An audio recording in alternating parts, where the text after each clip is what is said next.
Hali gani tena mfuatiliaji na mtazamaji wa YouTube channel hii ya Habari 24 channel ambayo tunazidi kukujuza na kukupasha habari pamoja na matukio mbalimbali yanayojiri kutokea kila kona ya dunia.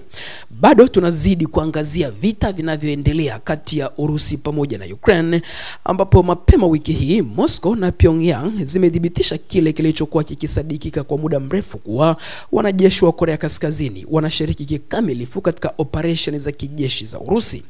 Taarifa hiyo ilitolewa baada ya Urusi kutangaza kurejesha kikamilifu eneo la Kursk, ambapo inasemekana vikosi vya Korea Kaskazini vilicheza jukumu muhimu kupambana na kusaidia vikosi vya Urusi kulidhibiti eneo hilo la Kursk ambalo lilikuwa limeangukia mikononi mwa vikosi vya Ukraine. Watu wa Urusi hawatasahau kamwe sadaka ya vikosi maalum vya Korea, alisema rais wa Urusi Vladimir Putin. Tutawaheshimu milele mashujaa hawa waliotoa maisha yao kwa ajili ya Urusi, kwa ajili ya uhuru wetu wa pamoja. Alisifu vikosi vya washirika kwa kupigana bega kwa bega na wanajeshi wa Urusi wakilinda nchi kana kwamba ni yao wenyewe. Lakini muungano huu ulioanzishwa kati ya Urusi na Korea Kaskazini unaonekana wa kihistoria, kwani Moscow na Pyongyang zina historia ya ushirikiano wa kijeshi inayorudi hadi vita vya Korea. Katika miaka ya mapema ya 1950, wakati vita baridi vilifikia kilele katika rasi ya Korea, Marekani iliunga mkono Korea Kusini kwa kupeleka wanajeshi, huku China ikitoa msaada kamili wa kijeshi kwa Korea Kaskazini.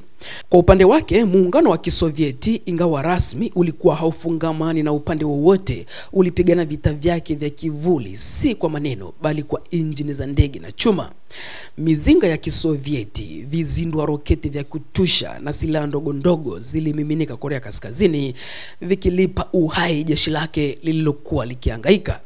Lakini mabadiliko halisi yalikuwa angani, kwani marubani wa kisasa wa Kisovieti, wengi wao wakiwa wastaafu wa vita vya pili vya dunia, walirusha ndege za kivita za MiG-15 chini ya kivuli cha kuwa wajitolea, wakati mwingine hata wakivaa sare za Kichina au Korea Kaskazini.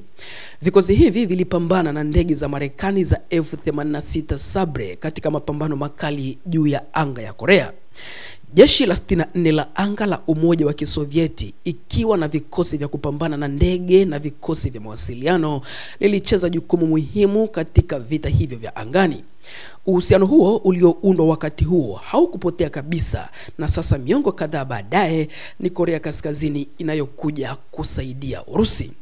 Wakati mapambano ya kijeshi ya Urusi na Ukraine yalipoendelea, Urusi ilianza kutumia silaha zilizotengenezwa Korea Kaskazini.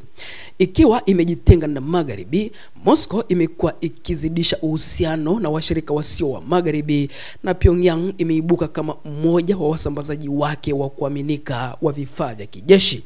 Mnamo Oktoba 24 mwaka jana wa 2024, mataifa haya mawili yaliridhia mkataba wa ushirikiano wa kistratejia.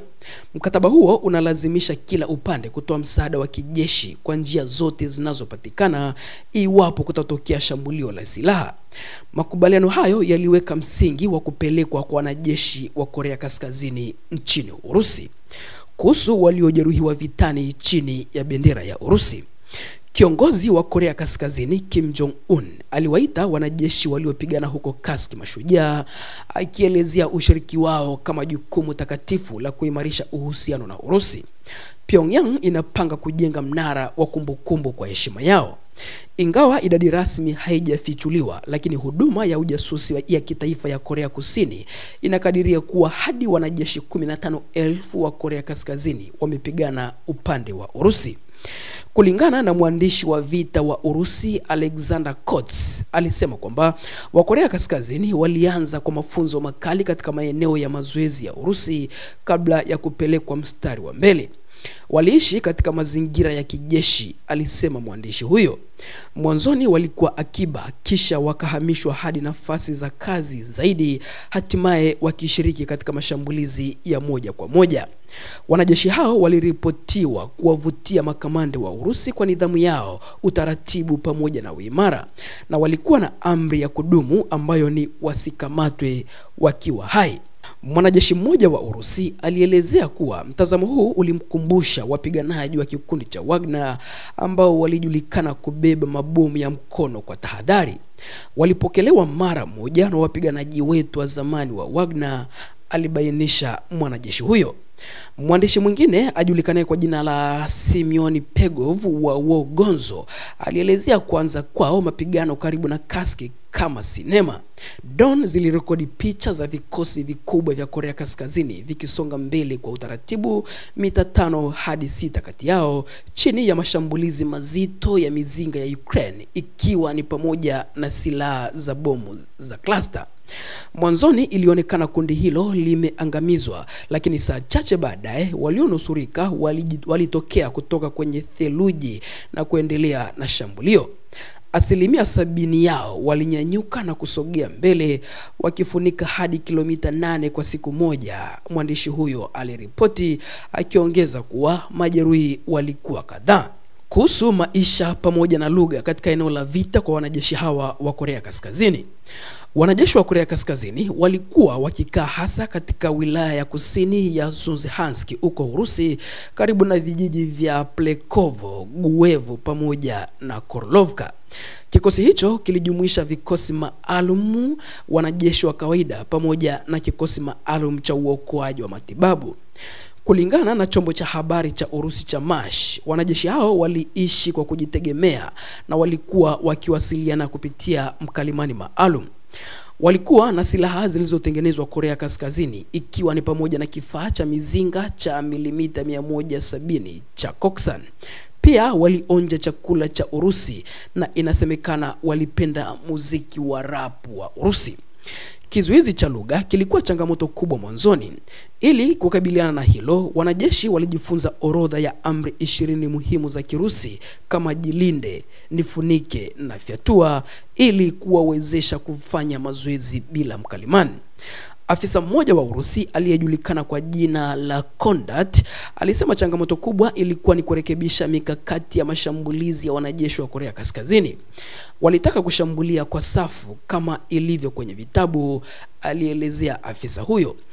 Tulilazimika kuwashawishi kuwa vikosi vidogo vinavyobadilika vilivyokuwa na ufanisi zaidi, na walijifunza haraka mara risasi zilipoanza kurushwa.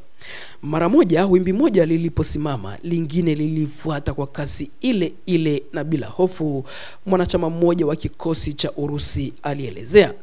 Nini kinawasukuma wanaume kupigana hivyo? Lazima iwe kitu kikubwa kuliko hofu ya kifo, alisema mwanachama huyo. Sasa ni nini kinafuata baada ya Urusi kudhibitisha rasmi kwamba uwepo wa vikosi vya Korea Kaskazini? Andrei Kolesnik, ambaye ni mwanachama wa kamati ya ulinzi ya bunge la Urusi, alisifu utendaji wa Korea Kaskazini. Walikuwa rasilimali halisi. Wanaume wetu wamekuwa wakipigana tangu mwaka 2014 na kuna mengi ya kujifunza kutoka hapo. Wa Korea Kaskazini walitusaidia, lakini pia walipata uzoefu. Jeshi lisilopigana linapoteza makali yake, alisema mwanachama huyo wa kamati ya ulinzi ya bunge la Urusi. Aliongeza kuwa uwepo wao pia unaweza kuwa wa ishara ya shukrani kwa msaada wa Umoja wa Kisovieti, yani USSR, wakati wa vita vya Korea. Bila shaka walipata hasara na kila mtu hupata, lakini walipigana kwa ujasiri na nidhamu ya ajabu. Katika dunia ya leo ambapo makubaliano ya kimataifa hayana maana sana, kujitolea kwao kunajitokeza. Wengine wanaweza kujifunza jambo moja au mbili kutoka kwa Pyongyang. Mchambuzi wa kijeshi ajulikanaye kwa jina la Boris Rozin alikubaliana na maoni hayo, akisema kupelekwa kwao kulilipa jeshi la Korea Kaskazini fursa nadra ya kujipima katika vita vya karne ya 21. Hii ilikuwa ni maabara ya vita halisi, alisema mchambuzi Oleg Glasnov wa vikosi maalum vya Urusi.